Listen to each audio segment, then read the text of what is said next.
This presentation is the best kept reality capture secrets revealed, and we've got Brian presenting on it. You'll have a great presentation. Enjoy. All right, good afternoon, everybody. It's great to be here at Geo Week. Like I said, I've known Kevin for a long time. I think I was the #1 person to ever join USIVD, if I remember correctly, but I'm no longer a member anymore, basically because I work for Leica, and I don't really need to be a member anymore, but I was member #1. So You beat the entire board in registry. So when I first began putting this presentation together, I thought about my career journey and basically how it's brought me here in front of all of you guys today. It includes some stops as well as some destinations, and it actually spans about 30 years. My first stop was the U.S. Army, and it was really what I needed as a teenager. It was great. I made lifelong friends. Good Lord, is the ceiling coming down? And although it was a potential career path for me, my wife was like, hey, 4 years is enough. It's time to go home. So stop 2 was actually a delivery driver, and I hated it, quite honestly. But it was basically a means for me to support my family while I was going to school. And stop 3 was actually my first job in surveying, and honestly, I was pretty excited. I was pumped to be able to actually get a job in the field that I was going to school for. And the guy that I had as my crew chief at the time was a fantastic crew chief and mentor for me. But honestly, that job, I didn't know it at the time, really became a stepping stone for where I found myself a little bit over a year later, which at that time I would consider to be my first destination. The company had a great reputation, and I was actually recruited there by some people that actually taught at the college and the night classes in the surveying program. So I actually spent 16 years at this destination, gained a lot of friendships and a lot of invaluable experience through the different technologies that I was introduced to while I was there. Currently, I'm at destination #2. I've gained a whole new type of experience working at Leica. And now I get to meet and consult with basically people like you. And I know some of my customers are in the room, but I get to consult with them about, technology, putting it into their workflows, how to become more successful, and also, technology helps them to help their employees flourish, right? So I can honestly say I never did believe in love at first sight, but I fell in love with reality capture from the time I was introduced to it, and I've honestly never looked back. I was provided the opportunity by a company who believed in investing in technology and their employees. So the one thing I would ask you guys is, what's the difference between a stop and a destination? Well, according to Merriam-Webster Dictionary, a destination has several different definitions, but the ones I want to highlight are a place worthy of travel or an extended visit.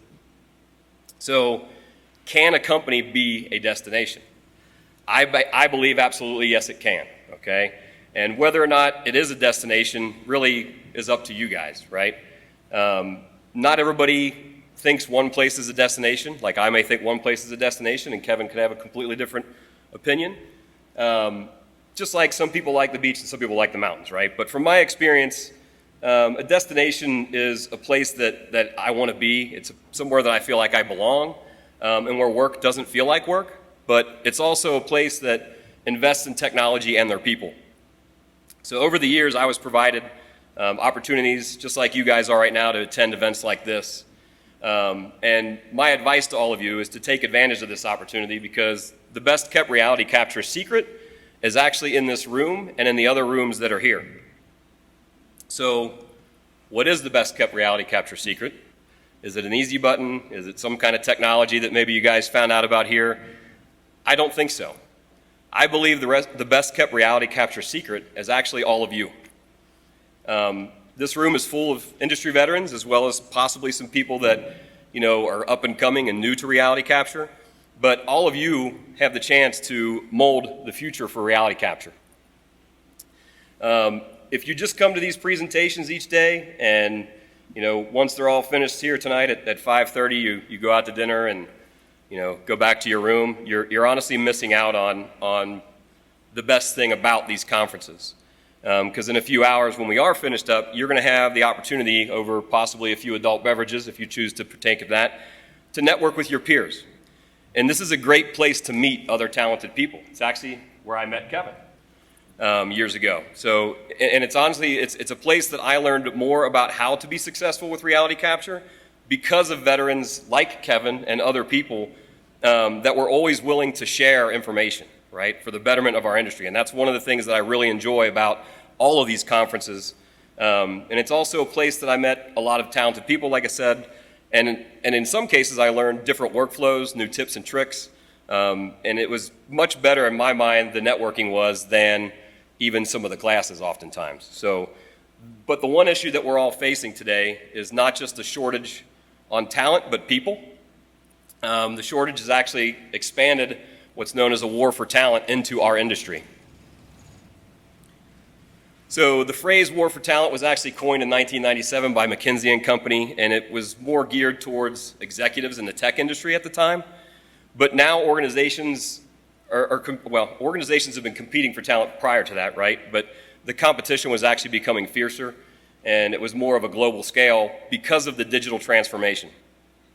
Now, before the digital age, you probably had a company in Denver that really only competed with other companies in Denver for talent, right? Just like Coke and Pepsi really only competed with each other for talent. But today, Denver, a city, a company in Denver competes with companies that are all over the US and in some cases all over the world. And Coke actually competes with the likes of Pepsi, Apple, Google, Ford, and every other company. So the war for talent's really expanded, and today affects almost every industry. And I personally know of companies, some of which I know are people sitting in this room, that have employees in states where they don't even have offices, right? And they're looking to hire more people in areas where they don't have offices.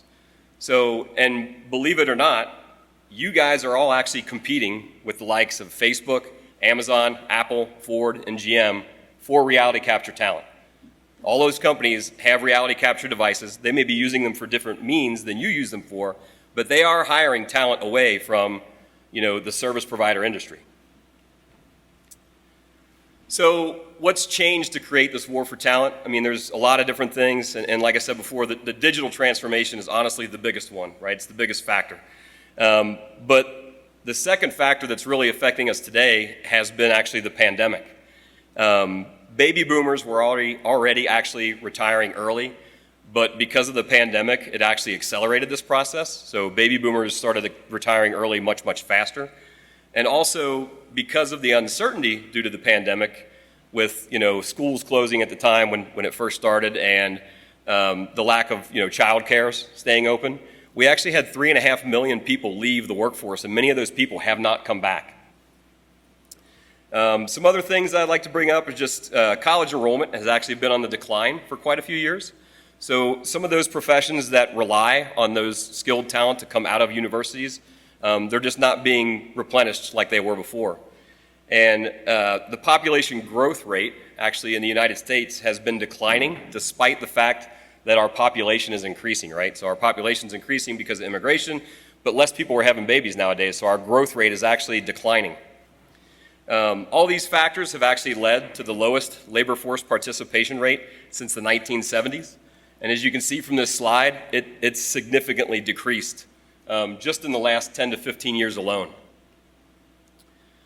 A couple other factors that I'm going to add to the list that I believe apply to our industry, or the reality capture industry, are advancements in technology, right? So they've made it much more mainstream, and now you've got contractors and architects, engineers, owner-operators, and like I said before, tech giants that are entering the game, and it's increasing the number of companies that are vying for those talented people. And then, like I alluded to before when I was talking about people having offices that were, outside, or people outside of their offices, the ability to work remotely has really become a factor. Finally, the last thing I'll bring up for this before I move on is, if you look at the most recent Bureau of Labor and Statistics report, there was actually 6.3 million unemployed people in America, and there was actually 10.9 million available job openings. So, to put it simple, there's not enough workers to fill the open roles. So, with such a shortage, how can you attract talent? And the first thing I want to talk about before we get into that is what do employees want? And I know that this is going to vary a little depending on where you look and what you read, but for the most part, employees really want or prefer companies with good cultures, right? I think that's one of the big things. Competitive pay, career growth, and opportunities for advancement are, in my mind, probably some of the bigger ones, but I believe some of the other benefits they look for are flexibility, work-life balance, and just interesting work. So from my experience, and again, I used to be a service provider before I joined Leica, but getting that and getting to speak with customers, I've kind of compiled a list of like 6 things that I kind of felt could help people compete for talent. And the first one is to build an employer brand. And it doesn't just mean to have a good reputation, right? Because that's honestly, it's not enough. In today's workforce, you have to stand out. And your brand actually needs to be a combination of your reputation and your visibility. A company with a good reputation can probably attract local talent, but let's be honest, there's probably other reputable companies that could be local as well. So how are you going to attract more talent than them? Also, if you want to stand out with talent in other states or cities, you have to be visible to those people. So when you're hiring, how can you ensure that the right people see your postings and become intrigued? You know, you have to get them interested. So I see job postings all the time on social media, and I like to click on them because I like to see what people put in those. And honestly, a lot of them are just the traditional description with their requirements, and that's it. And in my mind, if you want talented people, they're probably going to be very less likely to respond to this than if you had something that had more of a compelling job description in it. Some of the things that I think you should probably do to make it stand out a little bit more would be highlight how they can grow in the position, how they're going to learn using technology, as well as how can they make an impact at your company. I think when you list those things in the description, it becomes more compelling, especially to people that are talented, because you're competing with a lot of other people for that person. Now, item 2 talked about visibility, and what better way to increase your visibility, right, than taking advantage of social media. This was kind of a no-brainer. And honestly, I feel like I could talk about this slide for the entire 30 minutes that I had, but unfortunately, somebody in our marketing department put this together for me, and they listed way too much stuff for me to talk about.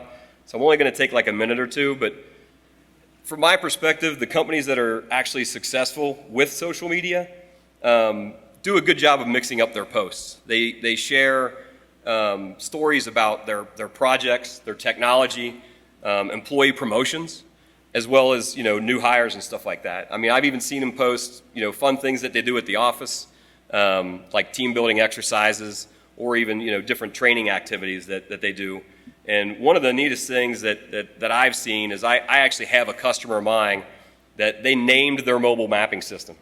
And they're constantly posting and taking pictures of it wherever it's at in the United States or the world or whatever, right? So every week when I get on, I'm like, I wonder where the scan van's at again this week. And I think it's a really good use of social media, right? Because they're increasing their visibility by doing all of that. And one of the things you got to remember is your employees are your biggest stewards. They're probably your most valuable business resource, and they're going to reshare these posts. And when they reshare these posts, thousands or hundreds or possibly 10,000s of people are getting to see these posts. So it increases your visibility tremendously. The next item is just to get out and meet people. Networking events always attract talented people. Be there so you can meet them. Like I said earlier on, if you're not taking advantage of the networking events while you're here, you're missing the best part about being here.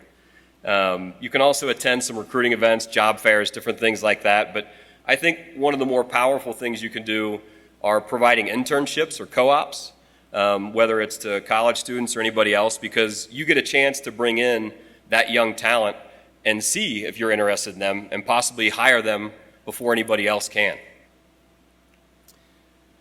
Next up, number 4 would be implement a training program.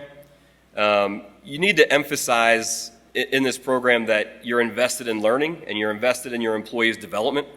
I think you have to clearly state what your mission is with your program, with all your employees. And honestly, I think you should sit down with your employees and ask them what their expectations are in terms of training and development. And finally with that, don't just train individuals, train teams. There's a reason that the military trains as teams, so I'll leave it at that. The next one on my list, I think, is probably the most difficult, which is retain existing employees, right?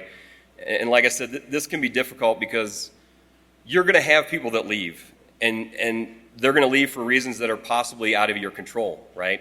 The example I'll give is maybe you have an employee and they feel like they're ready to move into that management position or project management role or something like that, and you just don't have a position that's available for them. Well, somebody else probably does, right?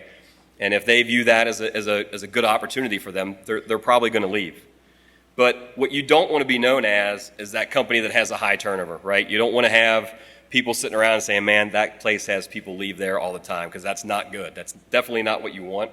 But by building and promoting an outstanding company culture, which we talked about earlier on, where people want to be and where they enjoy doing their job, you're taking that first step towards becoming a destination company like what I kind of discussed earlier on.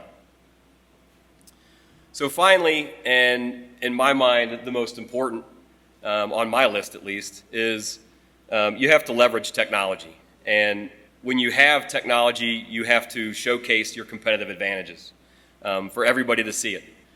Technology can bring an excitement to your company, not only amongst your existing staff, but it will help you attract that younger, talented people, because your organization is going to stand out as a place where people are given opportunities, as well as where they are given opportunity to learn new skills and take on new challenges, right? But technology can be a huge competitive advantage combined with being a destination company, and it's going to help you win projects, but it's also going to help you win that war for talent. So I just got, the next few slides have just what some of our customers said, but I can't emphasize enough the technology piece of this, because some of our most successful companies have told us that the keys to them being able to attract talent is investing in technology, right? And here's another one. And I think people in general, like I said, appreciate that opportunity to learn and apply technology. But the most important thing in this is that the younger generation, which is the digital generation, they expect to have the most recent technology to be successful in their jobs. So if you want to attract that young talent, you better have the latest technology. So I think it's pretty clear that technology is a key piece in attracting talent, but what's the secret to retaining your talent? And I'm going to start off with a quote by Richard Branson, where he said, "Train people well enough so they can leave, but treat them well enough so they don't." I think that speaks a lot. And in general, I think employees will stay if they're treated well, they believe in their work, and they do have that opportunity to grow, like I talked about earlier on. And I think the other factor, obviously, is they got to think that they're compensated fairly. But an important step in retaining talent, in my mind, is to empower your employees, right? And you could do this by discussing their career goals. Basically, you want to create these internal escalators where it's going to provide opportunity. You know, there's stops along the way before they get to the top, and they have to understand that. But the younger generation comes in right away, and they think they're ready to manage, like today. So you have to sit down with them and create those expectations. And I think engaged employees will help build your brand then, right? Like I've talked about.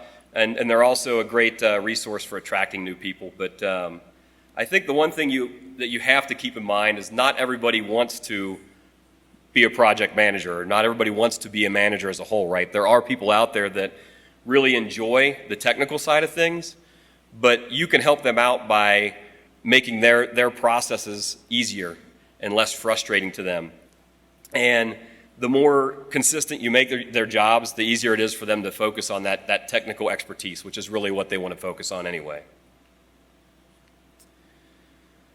So just one more of these. Like I said, working for a company that, in my mind, is willing to make those technology investments is going to go a long way. I think it does a lot to drive a spirit of innovation throughout your entire company. So, on to the second half.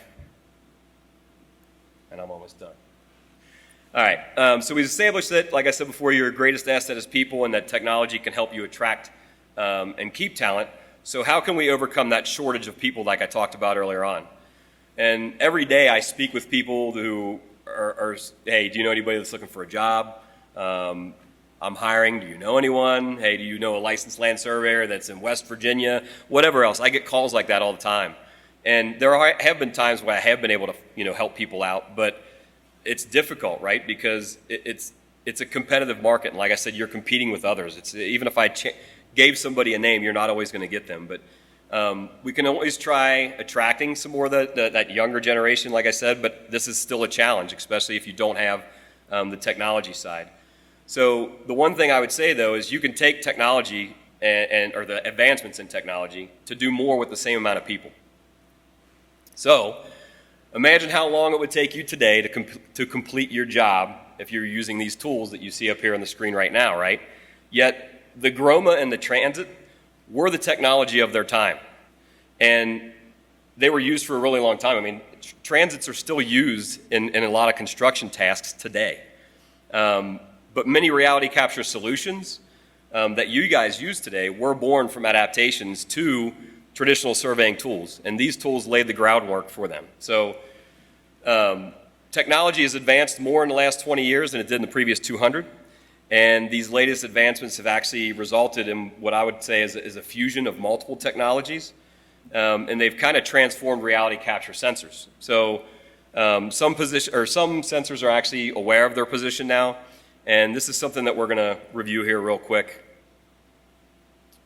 But I'm going to start with mobile reality capture because the innovations in these technologies that are used in these platforms actually set the stage for some of the next slides that we'll see. Mobile systems contain GNSS sensors and IMU to figure out the where, but they also contain LiDAR and cameras to find the what. These sensors have been used in both vehicle and aerial platforms for quite a long time now, but the advancements in these and the innovations in these sensors actually set the stage for future developments, right? So, such as mapping indoors. So you don't have GNSS signals indoors. So by taking a technology that was actually developed back in the 1980s for autonomous robots, which is called SLAM, and you combine that with an IMU, LiDAR sensors, and cameras, now we can determine locations indoors. So if we can map the indoors with wearable devices using LiDAR SLAM, how can this technology then be applied towards indoor reality capture solutions? And by adding a visual SLAM component to a static scanner, now we can track our location within a scene using cameras, which adds positional intelligence to the scanner, right? As you can see, this technology does significantly reduce your field time. So your productivity of your field crews goes up, but it also reduces registration time. So the video that you see playing in the background right now is just demonstrating the scanner positions, which are the big red dots, and then you see the small red dot, which is as you're walking, the cameras are tracking where you walk, and the device actually knows where it's at within the scene. The scans come in oriented the right way, and they come in positionally correct, so it makes that registration process much, much easier. So now we're going to take a look at this technology from the perspective of the scanner. And as you can see here, the top three and the bottom two videos, as the sensor moves from outside of the building to through a door, down a corridor, and then back outside the other side of the building, you can see all of these points. Some of them are green, red, blue. Some of them I think might even turn yellow from time to time. But it's using hundreds of points to basically track its position while you're moving throughout, so that when you set it down, it should know its position to a few centimeters. So I'm going to continue on, and by adding an IMU and a camera to now what's a GNSS solution, users can actually go out and they can take shots on hard to reach things, right? Like maybe a catch basin or a manhole that could be underneath a parked car. We can also use the photos to extract data in the office afterwards, and we can also use it to create measurable point clouds. But combining multiple technologies basically provides the ability for rapid data acquisition, and it not only provides a significant time savings in the field, but it's safer. It's not only safer for the guy walking down the street right there, but it's also safer for the general public that he's not out in the roadway. So taking all this a little bit step further and combining an IMU with LiDAR SLAM and visual SLAM all in one device, we have handheld mapping devices now, and basically these devices can register the point cloud in real time, while you're monitoring it from your cell phone. So, now we have a new concept to consider, right? Which is autonomous reality capture. Because with autonomy, you have the freedom to capture the world, scanning whatever you need anywhere you go, basically, right? And autonomous sensors can capture spaces without human intervention, which the dog robot one on the side there is fully autonomous. It doesn't need somebody walking behind it with a remote control operating it. The autonomous process is fast, it's safe, it's repeatable, and one of the nicest parts of it is the data that's actually captured can be uploaded and shared in real time to cloud-based storage. It provides instant access for visualization as well as collaboration of your data to basically anybody who needs it. So to summarize, basically giving people opportunities to explore the latest technologies and grow their skills is an approach that's going to benefit everyone. It's going to benefit your employees, it's going to benefit your company, and it's also going to benefit your clients. But technology is just one of the 6 items that I talked about here today, but it was also the one that I think I probably discussed the most, other than just attracting talent, because it can help you along that path to becoming that destination company. And although that we have a people shortage, we can actually leverage technology to complete projects safer, faster than we ever have before. So with that, I guess I can take questions. Yep. Anyone have questions for Brian? Great presentation, Brian. Thank you.